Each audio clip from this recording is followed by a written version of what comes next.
The Loose Men yesterday had a survey that they were talking about, saying that half of men wouldn't feel comfortable crying in front of a male friend. Are you happy crying in front of a male friend? No. OK, it's Piers Morgan on This Morning, the man who loves to be anti-woke, and this discussion took place on International Men's Day. But before I rush into a conclusion, perhaps Piers is not just being contrary for the sake of it, as it is difficult for men to express their feelings in front of each other, especially being able to cry in front of them. Right, actually, can I jump What on about if this? you're chopping an onion? Huh? Chopping an onion. If you're about to do the I want all my men blubbing like babies morning, noon and night speech, I'm just not here for it. Oh, OK, I was wrong. He is taking the men don't cry approach. Here's the thing. There's nothing wrong with being emotional, right? But the last time I was emotional was probably 12 years ago at my grandmother's funeral. There are times and a place for it.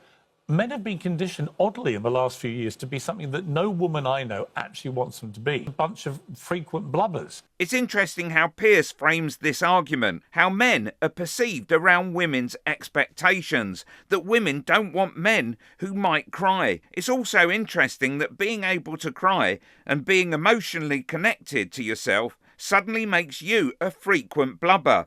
Is there not a happy medium between every 12 years and frequent blubbing? Now, other guest Ashley James adds why it's important to be able to express one's emotions. Of course, apart from being angry, that is. It's like, get a grip, pull yourself together, Piers, and get on with life. I'm going to stop you because you said the same thing last time you were in, and this week I was is right then as Men's well. Mental Health Awareness Week, and actually you said women don't want emotional men. I'm telling you. I didn't say that. And you also said men who cry are weak, they're blubbering, which is kind of what you're echoing women now. don't actually want to be with men who cry all the time. They would like their men to be actually a little bit stronger. Oh dear me, and Piers keeps on shoveling the male tropes. Men should be strong, men shouldn't cry. Personally, I believe it's all these rigid parameters and expectations that are fueling the growing epidemic of misogyny and racism. Disagree, because what you have is there's human emotions. There's not feminine emotions and masculine emotions. All people, unless you're sociopathic or psychopathic, Just to be clear, I don't like women who cry all the time either.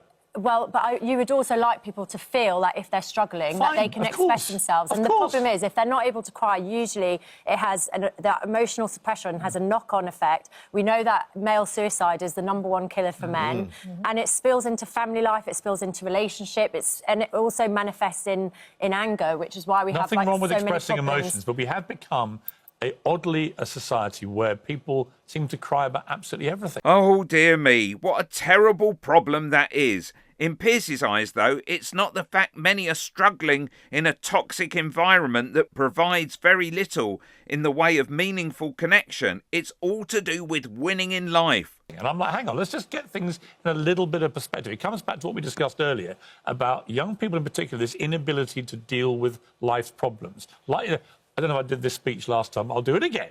My favourite movie speech, Rocky Balboa, where he finally has it out with his spoiled brat son. He says, look, life is tough. It will beat you down and keep you down if you let it. The way to win at life is not how hard you can hit, it's how hard you can get hit, get back up, keep moving forward. That's how winning in life is done. And I agree with that. Click here for another video about men.